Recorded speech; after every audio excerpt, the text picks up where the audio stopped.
Gentlemen, welcome to the show, Kaj and Sean Bonner. I appreciate you guys joining and taking the time to be with us. I appreciate everything you guys do, both being men of service and serving our country. So I appreciate it. And we have some big kind of I wouldn't say news necessarily, but just some big things to talk about with Guild Financial. You guys had co-founded together, and I'm excited to get into that. But first, on the Freedom First podcast, we have a little segment called the Freedom Minute. These are just some kind of like rapid fire questions to get us fired up and get us flown into the conversation today. So I'm going to ask the question, and I'll have let's go, Sean. If you want to go, Sean, go first, and I'll have Kaj follow up. So we'll go. The first question is, what does freedom mean to you? Yeah, that's a great question. Not many people ask it either. I mean, to me, freedom really is the ability to make your own choices and decisions and evaluate for yourself your own risk reward, right, to make those decisions. So, whether you want to go skydiving, you want to go surfing, or you want to be an entrepreneur, right, you got to evaluate the risk and reward. But in this country and the freedom we have, you have the ability to do it. All right, thanks, Sean. And Kaj, you want to go ahead and follow up on that? Yeah, and I really appreciate you getting the proper order here of age before beauty. So here I go with my definition of freedom as I was thinking about it. I think it's the ability to live by your values without imposition from individuals or government. So as Sean alluded to, whether that means your values are religious values, whether they're economic values, whether they're lifestyle values, really to live in accordance and congruent with your values, that's true freedom. I appreciate you guys talking about that, and also, both serving our country and fighting for that freedom. So thanks for answering that question. Second question, you look at all successful, whether they're entrepreneurs or in military, leaders are readers, right? And what is the best book you've ever read that you would recommend to others? That's another good one, right? I got a long reading list, but I think certainly at the top, right, when you want to think about ideals, what it means for actual freedom, and it's kind of sort of the libertarian Bible. So sometimes people can get a little sideways about it, but Atlas Shrugged, I think, is a great start for anybody. It can be a tough read, a long read. So there's no shame in cheating with the audiobook as well. But I think for anyone that's kind of not familiar with sort of what true liberty feels like and looks like, and what the opposite of that looks like and feels like, Atlas Shrugged is a great place to start. Awesome, thank you. Kaj, you want to? I knew Sean was going to pull out Ayn Rand. Yeah, Ayn Rand. That was a good one. I love that phrase, leaders or readers. I think it's really important. In my first SEAL platoon, I had a little bit of like a book club where I had the guys reading and actually reporting. And one of my influence in the SEAL teams, this guy, Commander Roger Ullman, also made all us young junior officers do book reports as we were going through junior officer training. So I could not abide by that or agree with that philosophy more. There's so many books, like I consider myself a voracious reader. But the first thing that kind of pops to mind is this book that was kind of seminal in my decision to join the Navy, and it was a huge influence in my young life, which was a book called The Right Stuff by Tom Wolfe. And it was about the early astronaut program in the 1950s and 60s. Those guys were all born out of, many of them, Navy test pilots. And then they went on to become, the first 7 astronauts. And so it's not only the story itself and these guys who were sort of fearlessly dedicated to service and to pioneering something that had never been done at the height of the Cold War tension between the U.S. and Russia, but it's also just the way Tom Wolfe writes. He writes, with muscle and with vigor. And if you've never read it, it is an extraordinary piece of American history and American literature.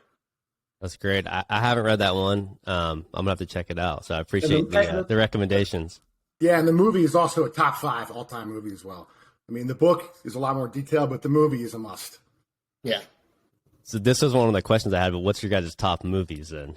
Well, I'm gonna go with The Right Stuff, and actually have a sort of personal connection to it. That movie came out in 1980, 81. And so it came out around Christmas time. I happened to be in Florida at my grandparents' house.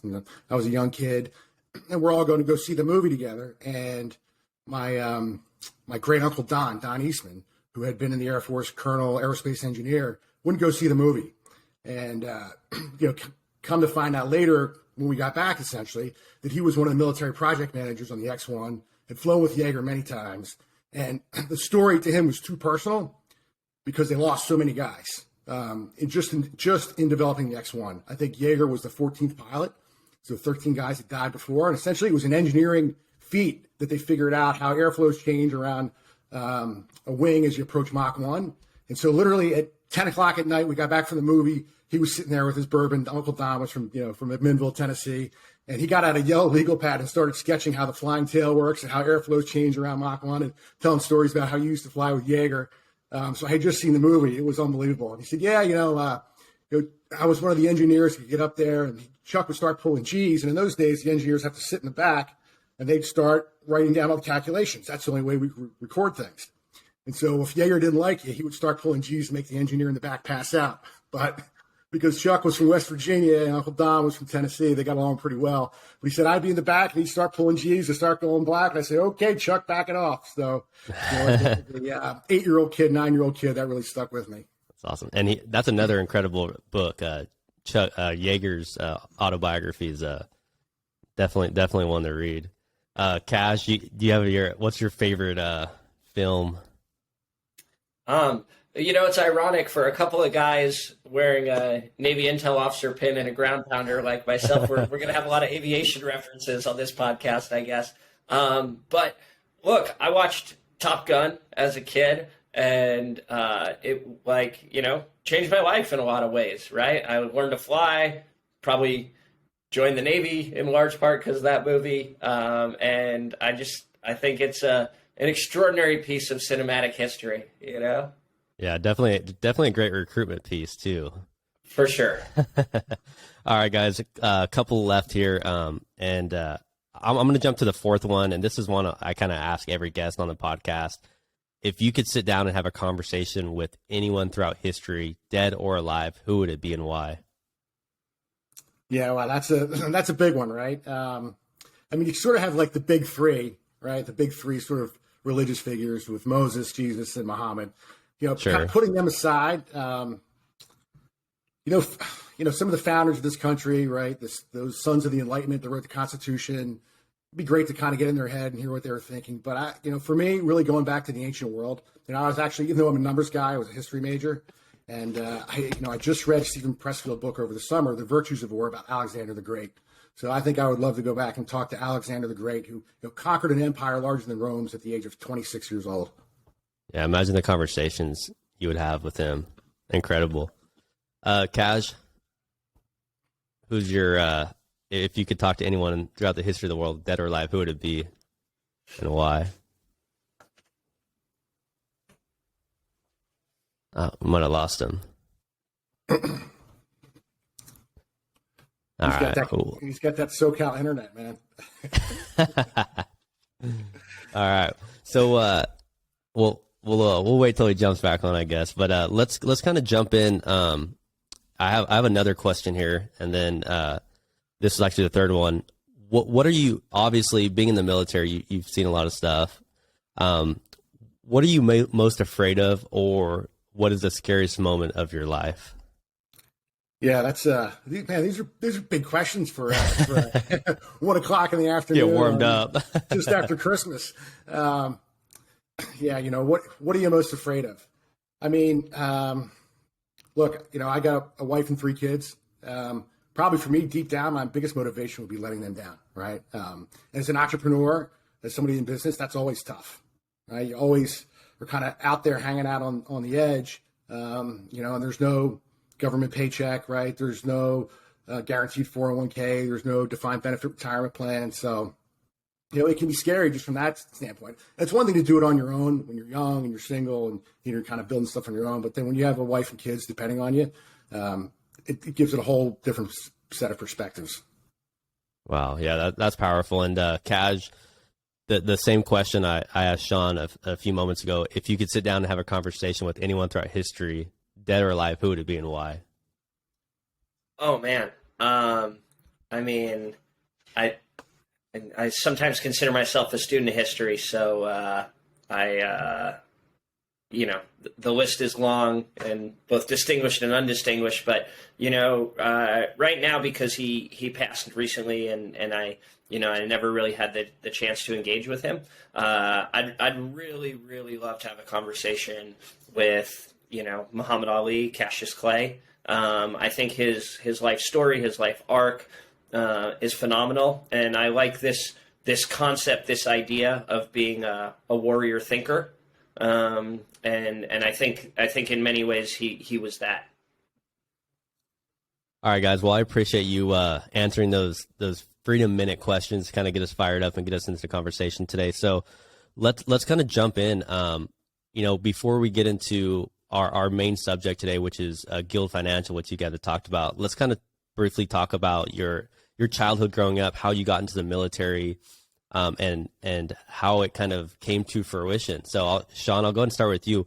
What was your childhood like growing up, and what eventually kind of, what was that process, and what eventually got you into the military? Yeah, and my path to the military is a fairly unique one. I think even Kaj, who's seen a lot of different paths to the military, can attest to that. And it's partly due to the foresight of the Navy having some special programs out there. But yeah, born and raised outside of Philadelphia, right? Lifelong Eagles fan, for good or for bad. Mom was a college professor. Dad was a doctor. Divorced when I was very young, but both kind of highly academic. But in those days, that didn't mean making a lot of money either. So grew up around here, kind of typical latchkey kid at times, back and forth. One of the great things, though, about being in Philadelphia is it's only an hour and a half away from the Jersey Shore, South Jersey Shore, which is generally Philadelphia by the beach. So spent a lot of time there with family down there. Actually started lifeguarding down there at the age of 15 years old. So did that for 8 summers all through high school and college. And then, wasn't a great student. Got recruited to play football. Ended up getting recruited by the Naval Academy, and they had a coaching change, and then they dropped me at the last minute. So I held about an 11-year grudge against Navy for that, against the military service. So part of the reason why I didn't go in.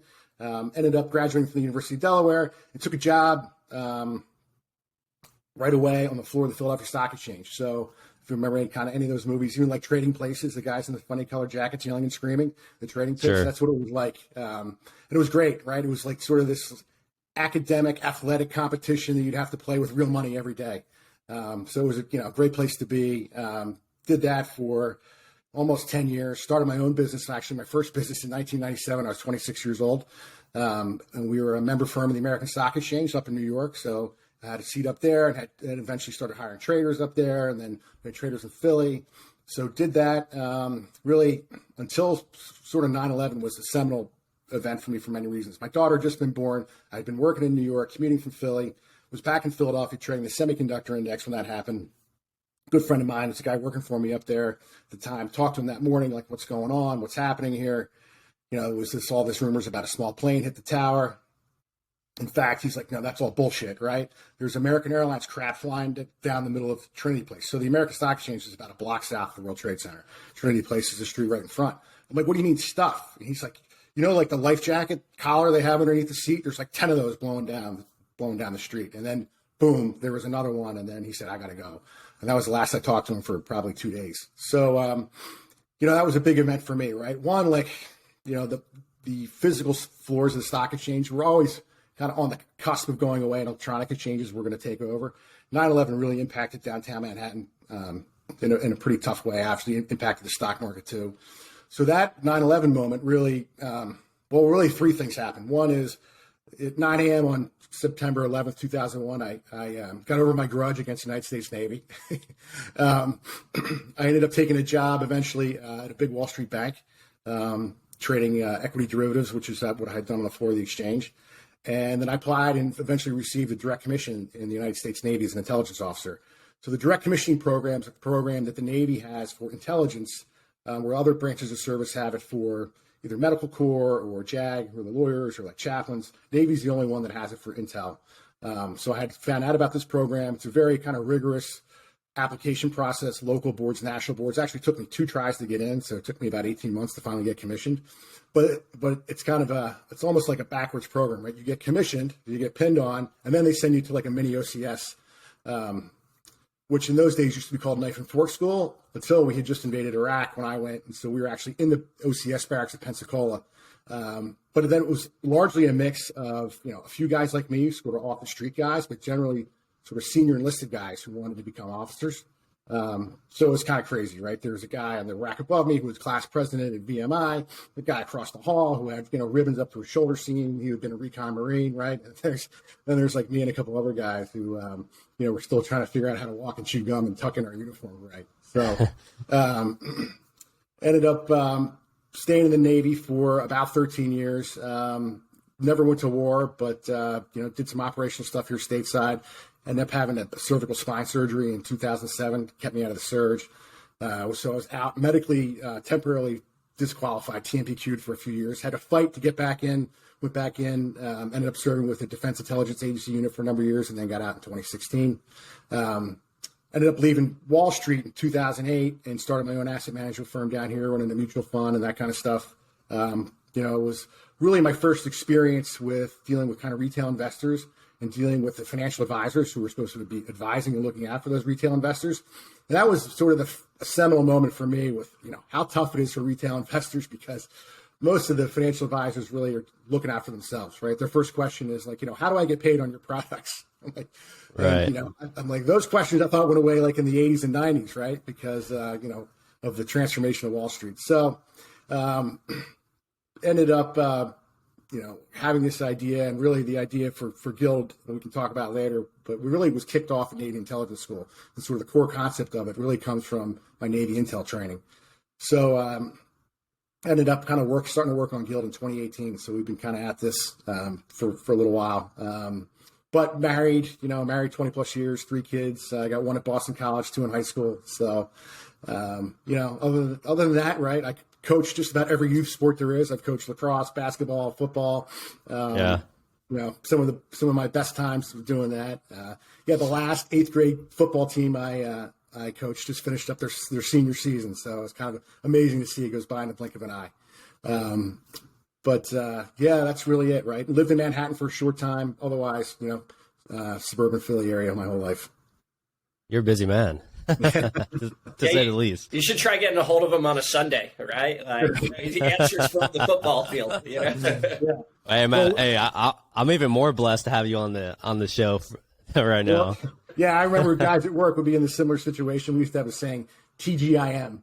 Thank God it's Monday, right? Because I can get back to work and just focus on one thing. Yeah, you're running around coaching this and this and that. Yeah. Yep. Yeah. So how old were you when you went into the Navy then? So I was 32 years old when I got commissioned. So I was about 10 years older than most guys, right, coming out of, OCS or the academy, or 21, 22. So, it's kind of interesting, right? Because like you see you there, and in the Navy, you typically wear like your office uniforms, what we call the khaki uniform. And everybody's in a time of war or time of national service, you get, your one little ribbon, right? So you have this like one little speck on your chest, right? And you look about 10 years old and everybody, but then you have ensign bars on.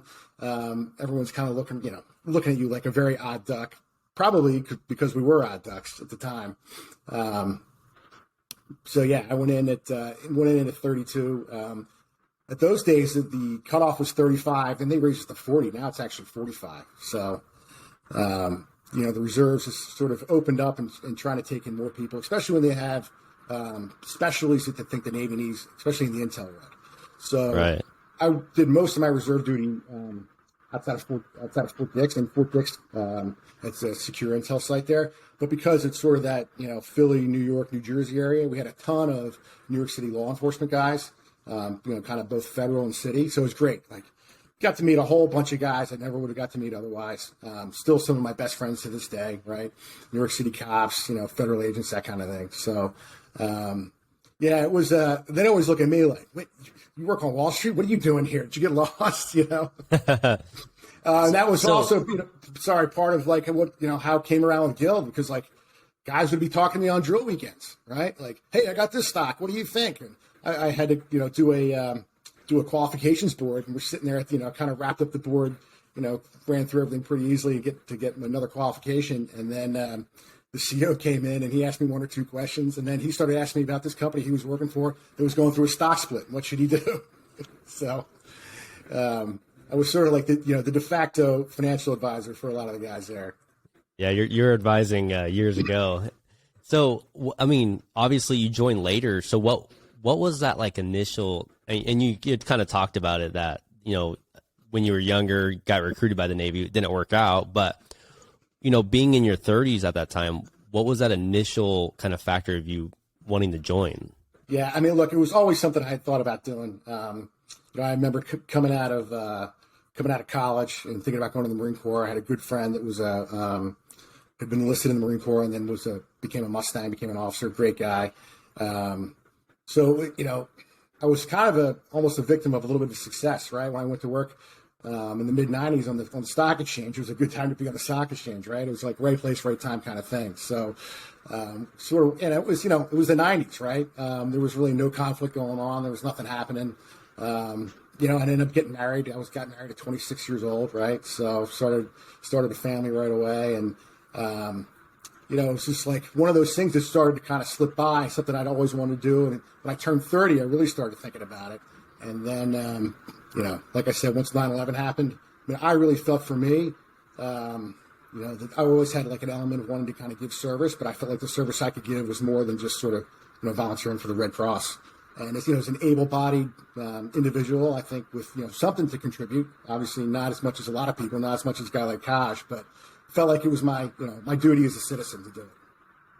Awesome, thanks, Sean. And I'm going to kind of jump over to Kaj here. And obviously, a storied career, not only as a Navy SEAL, but Harvard grad and war correspondent, everything else you've done. So let's kind of jump back real quick to your childhood. What was it like, and what eventually kind of got you into the military, and what happened kind of after that, and what led you getting out of the military as well? Yeah.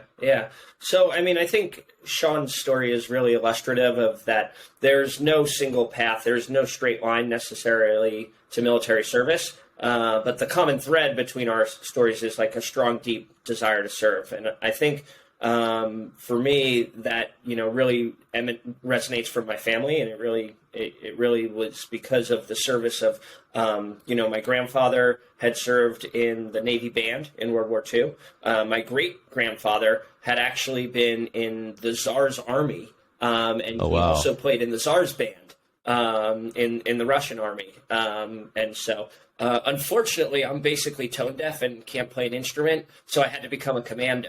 And that's what led me to my eventual path. But my story starts in not that far from you, actually, Blaine, in Santa Cruz, sleepy little surfer town in Northern California, where I was born and raised. Both my parents are teachers. And like Sean, I was a lifeguard, an ocean lifeguard through my teenage years. So we share common DNA. And in some of our darkest entrepreneurial moments, I think we fall back on our lifeguarding skills of rescuing ourselves and then, keeping an eye on the victim. And so it's really great to have that shared history, even though East Coast, West Coast lifeguarding, there's a friendly rivalry.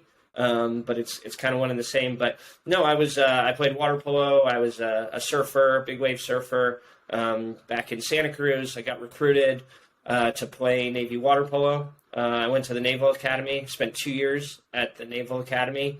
Actually, Leon Panetta gave me my my nomination to the Naval Academy. It requires a congressional nomination to go to one of the academies. That's cool. Yeah, and so Director Panetta, he ended up being my boss like multiple times over. So when he was Secretary of Defense and stuff, so then I was at the Naval Academy 2 years. Didn't really like it. Ended up transferring to University of California, finishing up my water polo career there. But I felt like I hadn't come really full circle with my desire to serve and my military experience. So I went back into the service. I earned a SEAL billet, went back into the service through officer candidate school, sat in those same barracks at Pensacola, Florida, that Sean did. Then was commissioned in summer of 2001 or spring of 2001. Reported to basic underwater demolition SEAL training in August of 2001. And I was in first phase of BUDS pre-Hell Week when on 9/11. And so that fundamentally changed, I think, not just the trajectory of the country, obviously, but my own personal trajectory, because from then on, thereafter, we were a military at war, and specifically my community took a lot of did a lot of the heavy lifting during what was to become the next 2 decades. So I did 6.5 years on active duty, 4 deployments in the global war on terror.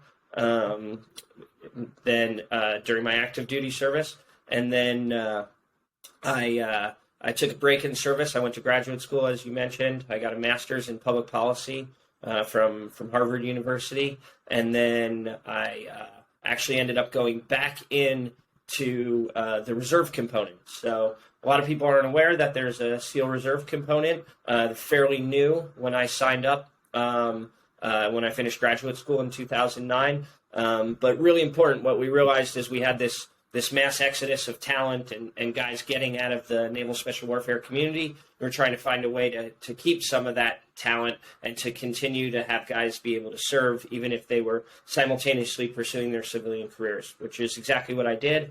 I spent the next decade. I like to say I spent my first decade in the military, and my first working decade in the military, and then when I transitioned to the reserve teams, I got into this media career, and I was doing work as a war correspondent and as a producer, creating original series and original documentaries. And now I like to say I've entered my third phase, my third decade of work. So I went from the military to the media, and now I'm in money. So that's decade number 3, and that's kind of how I arrived at Sean's doorstep. Yeah, I mean, obviously these 3 different phases that you talk about. What was a question I had kind of for you, going from the military and serving, in teams and kind of getting that experience. How did that kind of help you into, being a journalist and a war correspondent? I mean, obviously you were already embedded into a lot of those aspects of it, of, terrorism and everything else you were covering. Yeah. Yeah. Well, I mean, I like to joke that I just traded my gun for a camera, I was still shooting in war zones, right? I was just now shooting video, right? Instead of rounds downrange. So no, there was a natural transition. I mean, there's the sort of obvious stuff is that, because I had spent so much time working in national security, thinking about national security, being the pointy end of the spear of U.S. policy overseas, that it was a natural transition to think about and report on those kind of issues. But I think deeper down for me, the SEAL teams are really the seminal, foundational experience of my life, and everything else flows out of my experience in the SEAL team. So the values of perseverance and tenacity and overcoming obstacles, those qualities, like there's always a nature nurture component to this stuff. Like I might have had some of those pre-existing, but they were really like congealed and sealed and forged in my experience overseas deployed in the SEAL teams. So I think I was then able to translate those skills first into the media domain, right, in order to continue what I considered continuing my public service by informing the American public about what was happening in regions of the world that they probably that they often weren't paying attention to, sort of reporting underreported stories, covering undercovered topics. I was the first Western journalist, TV journalist in Mogadishu in more than a decade. I did reports from Cambodia, from Yemen, from Afghanistan, from all of these different places that were on my radar because I had worked professionally in the counterterrorism, in the CT space, but then was able to take that experience and translate it into my media experience. But again, it all springs, the fountainhead of it, if you will, to go back to an Ayn Rand quote. The fountainhead of it is really like my experience in the SEAL teams, Right. and I think I bring those skills to bear even now in this third phase of life, as an entrepreneur in the financial technology space. Right, because I mean, now in this third phase, I mean, you own a gym, right? CrossFit in Santa Monica, Yeah. correct? And doing obviously with Guild Financial, and you're involved in different humanitarian organizations. So what are some of the things you're able to? I mean, you kind of briefly talked about it. The Navy SEALs being the spearhead of everything else you do, including the money now with Guild and the CrossFit gym and everything else. So how did that all kind of come in fruition with the gym and with what is I have it written down here, but what is the organization? Oh, Force Blue Team. Yeah. I see a lot of that, a lot of the work you guys are doing with that as well. So yeah. Well, it's interesting. Like, basically what happened, is as I was thinking about my own transition, first from active duty to the reserves, and then transitioning fully to the civilian world, I don't think my experience is that unique or that distinct, right? I went from being the very tip of the spear, from having an incredible sense of mission and purpose, to then trying to have to find and figure out what my purpose was in the civilian world. And I think that journey is parallel for a lot of veterans. They get out, they have a very clear and distinct mission overseas, what they're supposed to be doing. And frankly, they have a really robust support structure and infrastructure to sort of help them in life. You have your housing paid for, somebody tells you where to be and what to do. And you have a POD, a plan of the day, and then you have a POM, a POM, a plan of the month, right? And if you want, you just follow that script, right? And you'll do okay, right? As you transition to the civilian world, what you realize is that the aperture has opened incredibly. The possibilities are very wide and very broad, but you have to sort of narrow down and figure out what you're going to do. And so for a long time in the civilian world, I was really focused on veteran service work. Right? How can veterans continue to give back? So Force Blue is fundamentally about veterans giving back. We restore coral reefs. We take special operation veterans. We repurpose their skills for ocean conservation. And we continue to give back to the thing that has given so much to us, the ocean, which is so much a part of our identity. And, I used my combat pay to help found the Mission Continues, which was also dedicated to veteran service. So I had this long history of working in the veteran service space. But what I realized recently, and Sean really helped me on this journey, is it's really important to give veterans and people who are transitioning out of active duty service a sense of purpose. And they need that, and they need that mission, right? But that's what economists would call necessary but not sufficient. Yes, they need a sense of purpose, but they also need, according to Maslow's hierarchy of needs, they need food, they need shelter, right? And in order to do those things, they need like a firm financial footing. And that's something that's really, really been missing in the military and the veterans community. We do a lot of things. I think all of us, you could hear from Sean's story, you can hear from my story, that we're motivated by service and by a desire to serve others. But sometimes that comes at the expense of your financial future, right? And the expense of focusing on your financial future. And all Sean and I are trying to do, and with our other member of the founding team, Mike, who's not on the call today, all we're trying to do is reorient some of that, so that the military community has a toehold and a stake in their own financial future. And what I realized in all of that service work is we have to start getting the military community more involved in their own financial future and their financial planning. So, I mean, that kind of brings us to what kind of set this all up today with Guild Financial. And I want to kind of start with you, Sean. So, number one, for those listening and for those that don't know, what is Guild Financial, and what does it all kind of entail? What is the mission objective? Sure. So, in its most basic form, it's a It's a self-directed brokerage platform. It's like a Schwab or an E-Trade or Robinhood, right, where you go on and pick your own investments, buy and sell your own stocks. But we also incorporate a financial education program as well. And one of the unique things we do is paid financial training. So we've got some kind of great content, easy to watch videos on investing and savings and the difference between them, or what's a diversified portfolio, but all videos under a minute. And the first video you go on and watch, it's a 58-second video, investing versus savings. You answer 2 easy questions and we'll put $5 in your brokerage account, right? And that really came about through another great book that I like, Freakonomics, right? And Freakonomics, we talk about the study of economics is really the study of incentives. So, every startup company, every consumer-facing company has got, money that they want to spend to try and attract clients. So we're like, okay, well, we could get an ad, we could do Facebook ads, and we're going to do, a whole mix of things. But we are really firm in our belief that if we can incentivize guys in the military and veterans in that community, this military affinity group, to get some financial training and actually pay them to do it, they'd be better off and we'd be better off. So that's kind of one of the unique things we do, is that we pay people to take financial training. And then we've also got some military money specific issues on there. So, right, everybody in the military gets what's called a leave and earnings statement.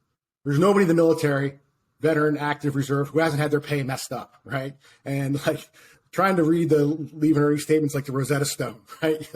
You're lucky if you can figure it out. So we got, an infographic on that, a short video on that, what to do when you're transitioning, what to do when you're moving. So really this financial education component is really, the other pillar that we rely on, right? So it's a commission-free, fractional trading, right? Buy and sell all the stocks you want, buy a piece of Amazon or Apple for $1, trade that all you want for free, create your own diversified portfolio. And we do some things to try and encourage people to be better investors and long-term investors. But we also have this financial education program. And we think, the two go hand in hand, really. They're when we do it right, they are two sides of the same coin. So I'll kind of, Kaj, how did you kind of, and did you're going to say something there? Well, I was just going to say to bring it full circle to your first question about what is freedom.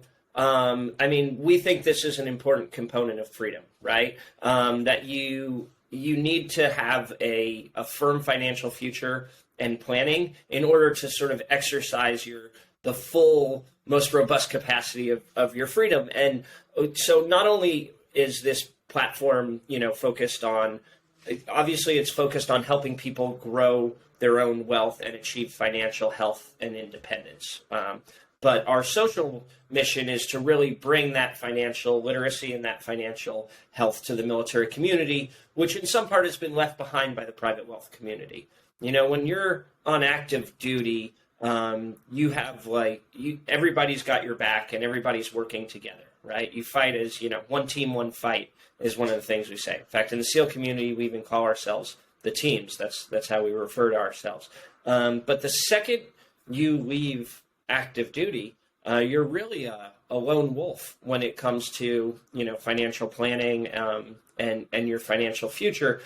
So what we're trying to say is start investing smartly and starting investing early as you can in your military career. The two biggest barriers to people actually investing in the stock market are they generally think they don't have enough money, and then even if they do, they wouldn't know what to invest in, right? And so one of the things that we're focused on with our platform, with our investing platform, is reducing those barriers to entry.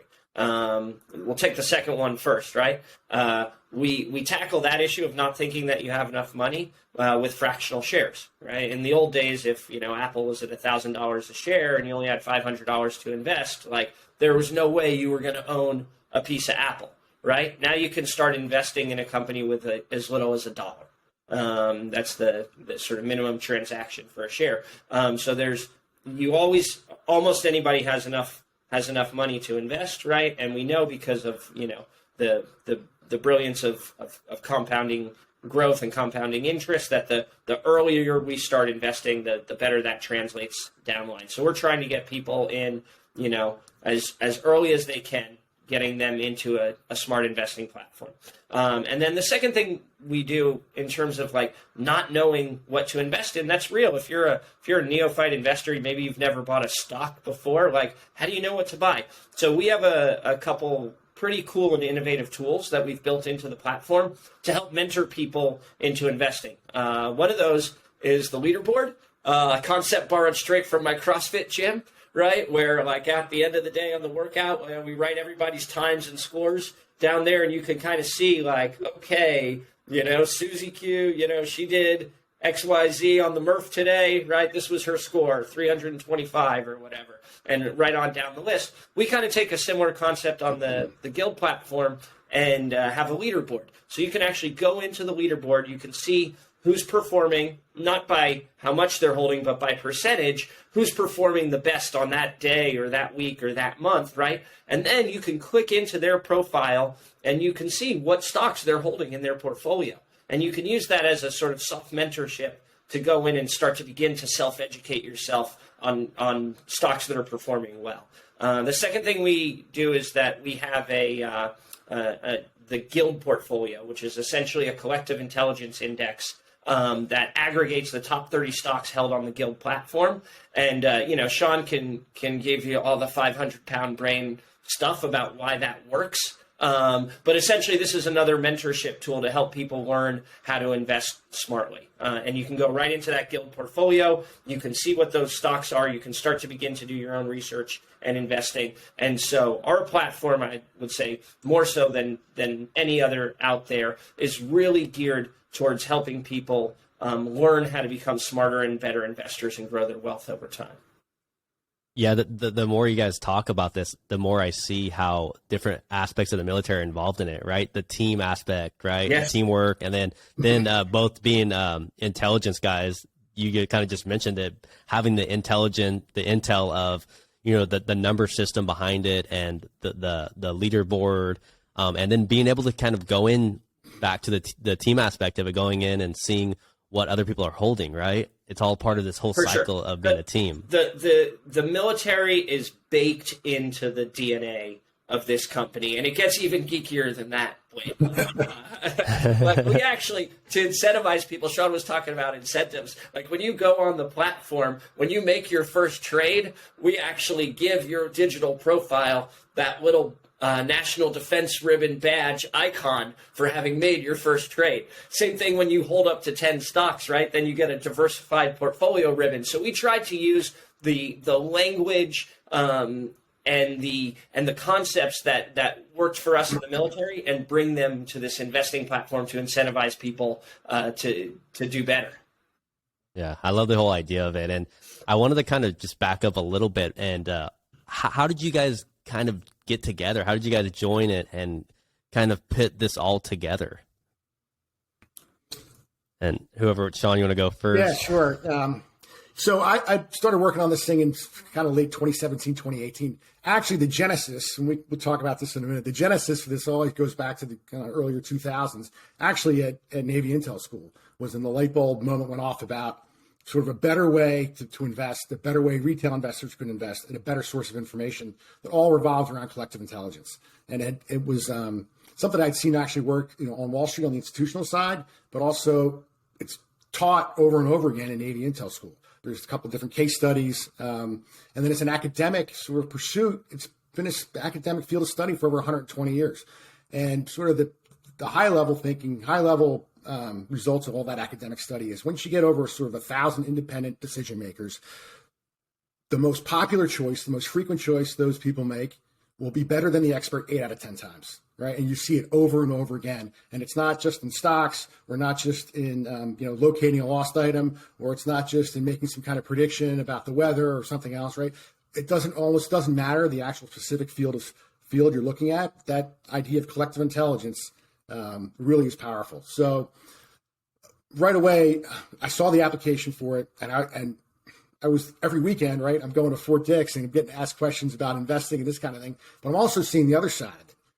Guys are asking me questions because they don't know what to do. But I'm also seeing the guys that come back from deployment and they've got $15,000 saved up, and they cannot wait to take that $15,000 and go to the GMC dealer and buy a $60,000 truck, right?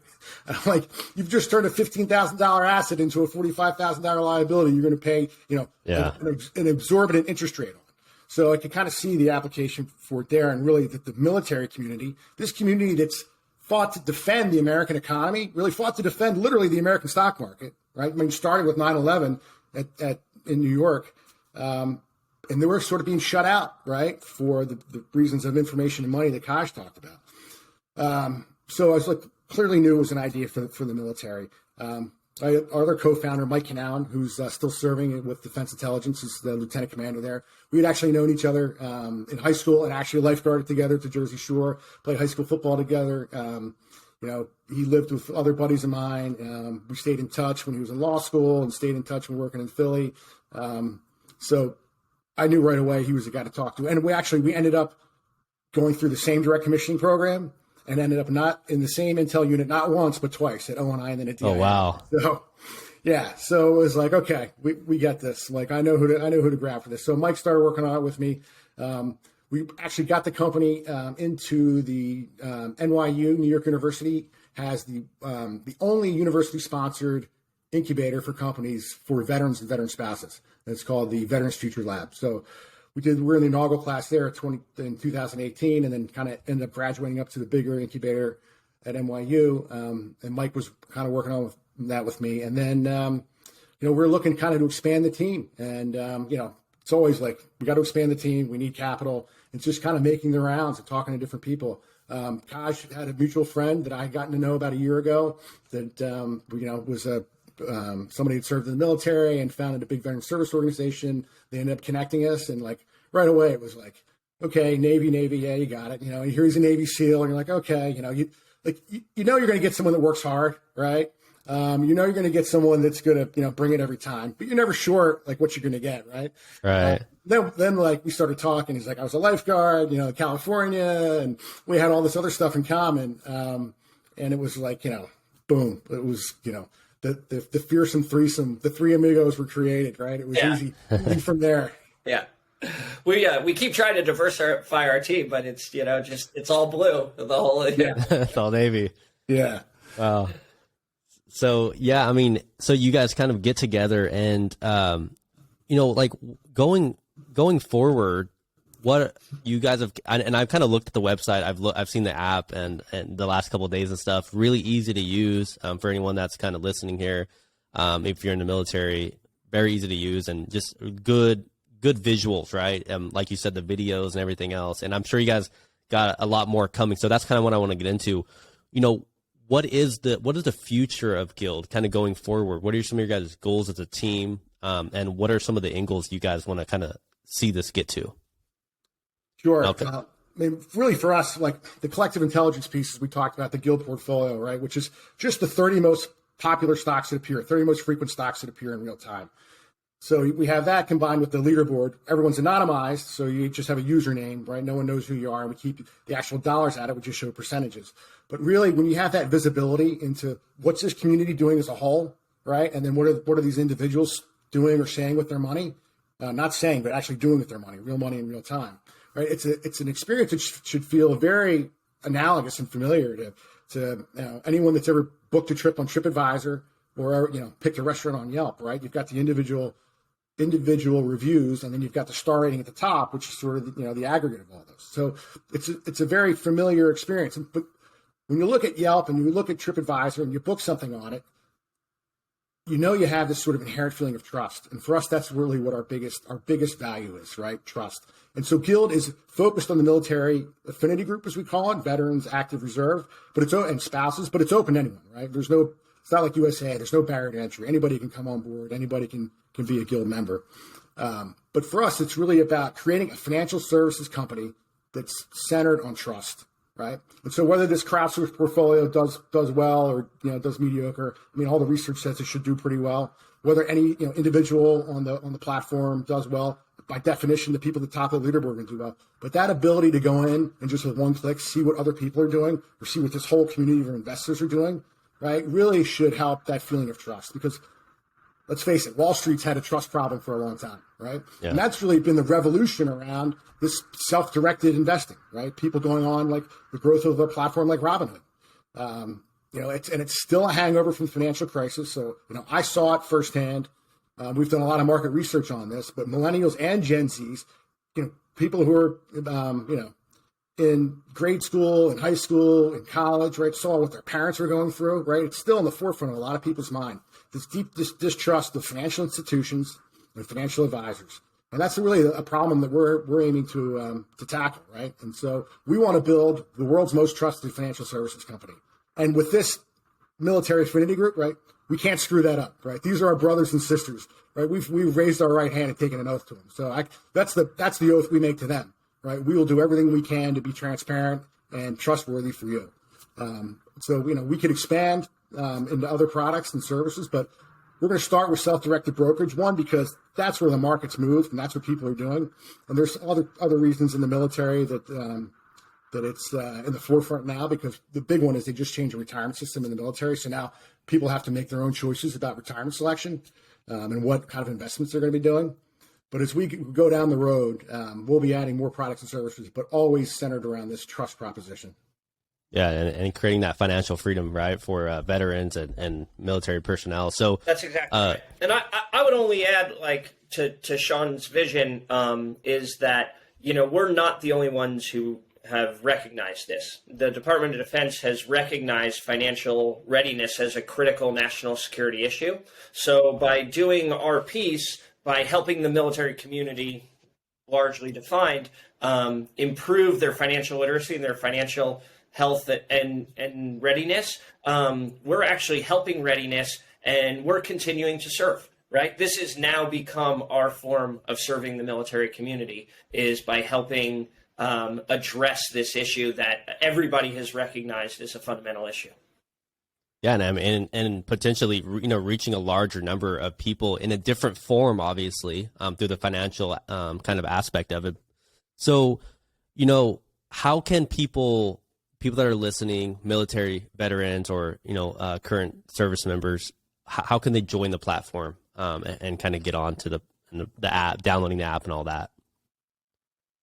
Kajs, go ahead. I mean, it's easy. You can go to our website, guild.financial. There's little icons that'll let you go right to the App Store and click on it. You can also watch any of our introductory videos, kind of explaining the platform. Or you can go straight to the App Store and type in Guild Financial, Guild Military. You'll see the Guild platform come right up. You download it. Really easy to get on and get started.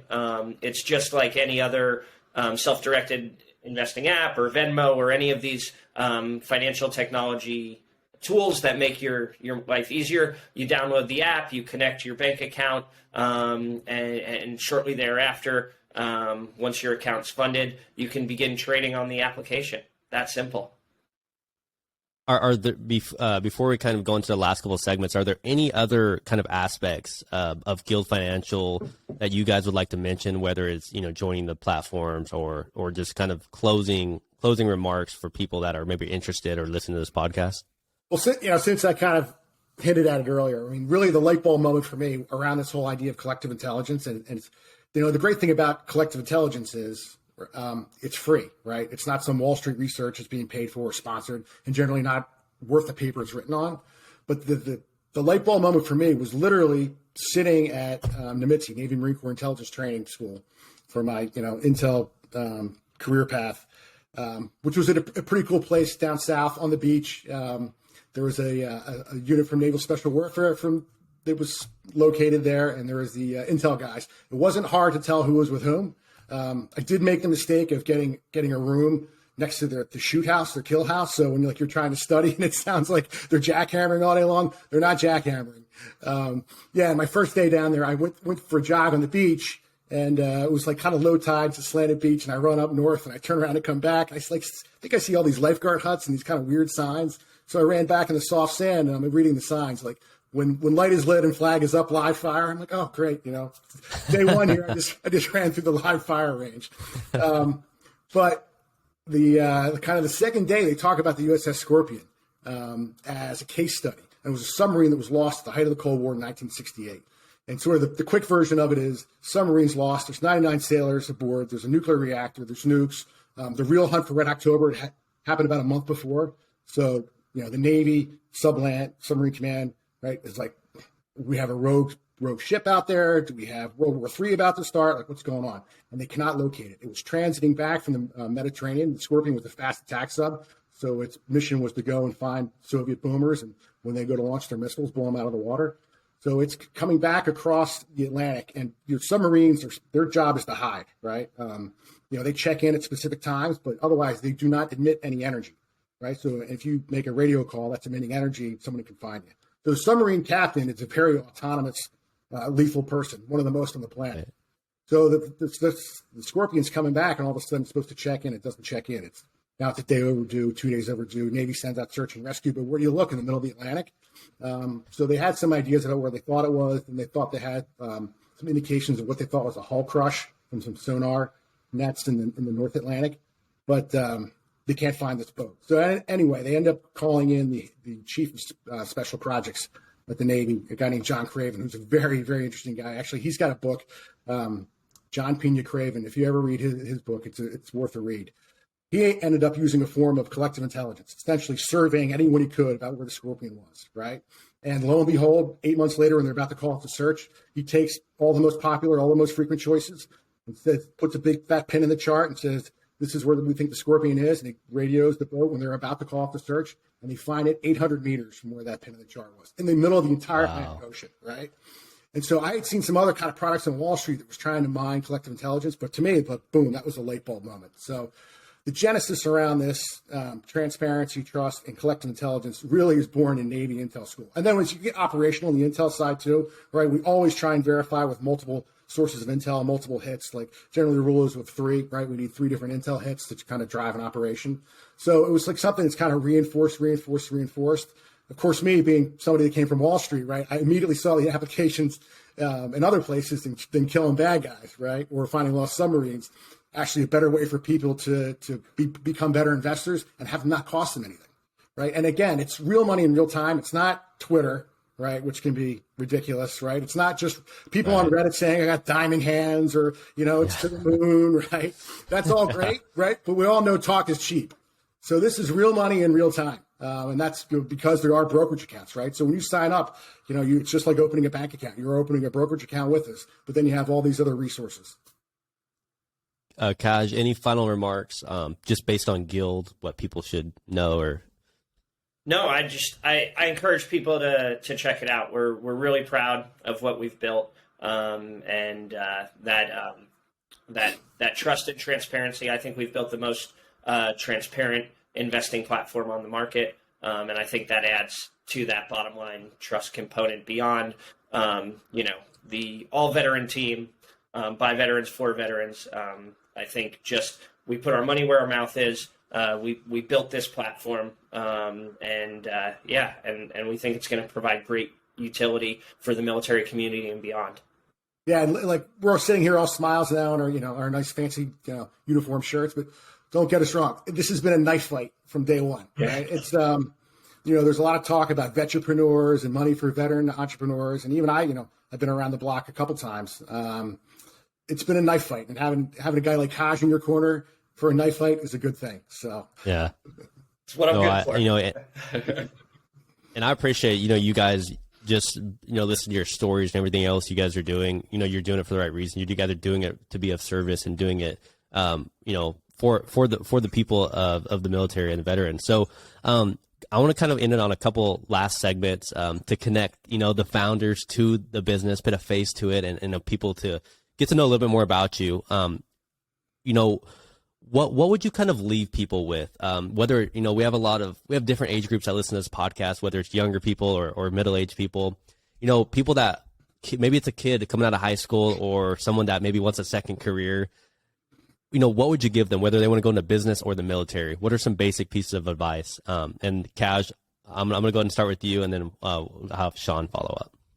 Yeah, I mean, I think if there's anything that you can take from both of our stories is that there's no linear path in life. right? But what you attempt to do, and the best thing you can do, is find your mission, and you find a purpose and something you're passionate about, and that will inform your trajectory.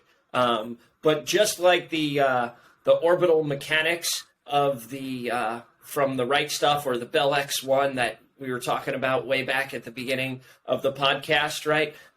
In order for that trajectory, in order for that arc to have its highest azimuth, in order for your life arc, to reach the highest azimuth possible, all of those things, they needed one thing, right? They needed rocket fuel. The Bell X1, right? It needed rocket fuel to get off the ground, right? And to reach the highest heights. And one of the things I'd like to suggest to you, in order to maximize your freedom, in order to live your values at the highest level, that rocket fuel is important. And in some ways, that rocket fuel can be money, is one of those key components, right? And having a strong financial base. It's something I paid less attention to. I wish I had paid more attention to it when I was, going 1,000 miles an hour with my hair on fire, running around doing frogman things. But it's critical, and it's important to start early. So I would just encourage anybody, whether you're a young person aspiring to enter the service, and you want to be of service, or whether you're a veteran, or whether you're just a friend of the military community and you're interested in securing your own financial future, I would encourage you to think about this as an essential part, not the only thing in life, but an essential part of life is building that financial health and wealth. And I would suggest to you that the product that we've built is a really good way to do that. Sean, Yeah. What? Yeah, I mean, so when Kaj talks about the financial freedom, really financial freedom, to me, it means kind of removing or lessening worry.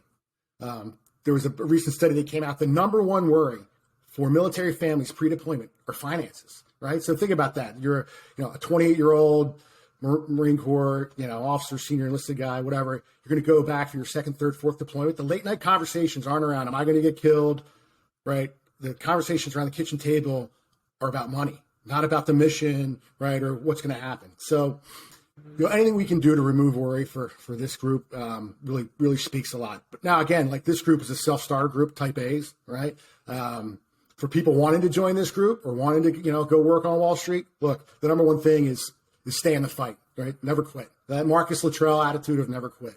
I'll give it one caveat. I'm also going to quote Kenny Rogers here, right? You got to know when to hold them and you got to know when to fold them. That doesn't mean keep banging your head against the wall. You got to stay in the fight. Go find another wall to run through if you can't get that one. But you always got to be trying to run through a wall. Stay in the fight. The last segment of the podcast is probably my favorite one. I love hearing the kind of stories and stuff. But we have a segment called the Freedom Fighter of the Week. And this is someone that's been influential in your guys' lives and kind of helping you get to where you're at today. And it could be more than one people. Some people have grandparents or both parents or Jesus or whoever it is. So, Sean, I'll go ahead and start with you. Who is your freedom fighter of the week? My freedom fighter of the week is my freedom fighter of all time, and that's my wife Alicia. So, we met when I was a lifeguard, and she was a beach tagger on the beach patrol. So somehow it always goes back to the ocean, right? Yeah. We've been together for a long time. She supported me when I started my own business on the stock exchange, and then she supported me when I started my own business afterwards. She was tolerant of my decision to go into the Navy, right? I mean, we just had a baby girl, and all of a sudden I come home and say I'm joining the Navy, and she, after the initial shock of that got over, and she was supportive of that, and more importantly, right, she's been a great mom. She's been a stay-at-home mom, but also she's been a kick-ass tech executive. She worked at Sun Microsystems. She's worked at Oracle. She currently works at a great company called New Relic that's cutting-edge application monitoring software and really critical, vital software, actually software that Guild uses. So she's made a lot of this happen, right? She's kind of, let me pursue this thing at this point in my life. And also while we got kids, and because, she's been able to kind of hold down the fort, both financially and literally on a domestic front. She's my sort of all-time freedom fighter. So thanks, Alish. Wow, that's powerful. And Kaj, I'll go ahead and end with you. Freedom Fighter of the Week. Yeah. Well, since Sean took mine, I was gonna. I guess I'll have to come up with another one on the fly. No, Alicia's wonderful. It's nice to give her a shout out on the podcast. I think as I was thinking about your question, I think it'd be appropriate during this time to honor this a great frogman who passed this week and has made that final jump up to his lily pad in the sky. And that's Richard Demo Dick Marcinko, who was a seminal influence in the history of naval special warfare. So for people who don't know, Richard Marcinko, he was class 26. He was an early underwater demolition team guy. And then in 1960, when President Kennedy created the SEAL teams, he moved over to SEAL Team 2. Vietnam-era SEAL, some legendary missions in Vietnam. And then after the Iranian hostage crisis, he was tasked with forming up a new counterterrorism unit that was comparable to the Army's Delta Force, to give the Navy a robust counterterrorism capability. That team he named SEAL Team 6. Even though at the time there was only SEAL Team 1s and 2 that existed, he did that as part of a disinformation campaign so that our enemies would think there was more SEAL teams out there. So he was the founder of SEAL Team 6. He went on to form another counterterrorism unit called Red Cell, which tests the security of facilities, of sensitive facilities around the country. He's an iconic and controversial figure. Like everyone, he had a very nonlinear path. Ended up actually spending some time in prison, incarcerated after his time as commanding officer of SEAL Team 6. But regardless, one of the most iconic, legendary, fearsome fighters to ever walk the face of the planet. And in the SEAL teams, we like to say that we stand on the shoulders of giants, that it's the guys who went before us. Our reputation was earned by them. With nobody is that more so true than Dick Marcinko. So 100% a guy who devoted him so much of himself to the service of his country. He's my freedom fighter of the week. Well, it's powerful. And I've read his book, the Rogue Warrior, right? And just reading all his stories and everything, very powerful. And hopefully, rest in peace, and to his family and everything else. So I appreciate you mentioning him, and great to kind of shout out your wife, Sean, and I appreciate all that. And are there any last little plugs you guys want to add before where can people find you guys at and reach you? I know you guys already kind of plugged Guild and where to find that at, but any personal aspects, social media, and anything else? Go ahead, Kaj. Yeah. Well, you can always find me at Kaj Larsen on the gram. Usually pops up right away. Yeah. And then that's true with all our. That's my primary these days. And then it's true with Guild as well. So we're Guild.financial for the website, and then Guild _financial on the gram. Yep. And I'm at Sean Bonner USA on Instagram too. Awesome. Well, thank you guys. And I appreciate just taking the time to join. And, when we end this podcast, when I pause it, I'll have you guys stay on for just a second so it loads up the different videos in the cloud. But once again, I appreciate you guys taking the time to join us today. I know you guys are busy, with everything you guys got going on with Guild and your own personal lives. So I appreciate you taking this hour and joining today. And it means a lot. I have so much gratitude and respect for what you guys do, what you guys have done, and what you guys are going to continue to do in the future. So thank you guys so much, and I appreciate your time. Hey, can I throw one last thing in? One last for sure. Sage round, as we call it. So I joined late, right? I was 32 years old when I got commissioned, right? Direct commissioned Navy intel officer, never went to war.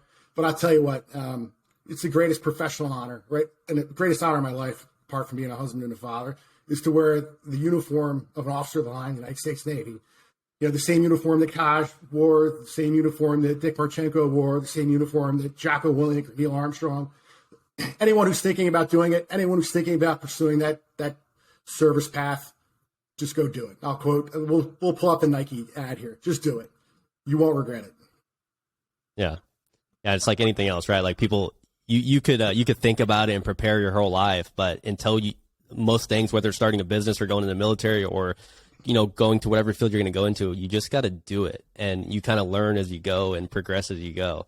And, I appreciate what you guys are doing and look forward to kind of seeing what Guild kind of turns into and everything kind of coming to fruition. So thank you guys. I appreciate it. Thanks, Wayne. Thanks, Mark.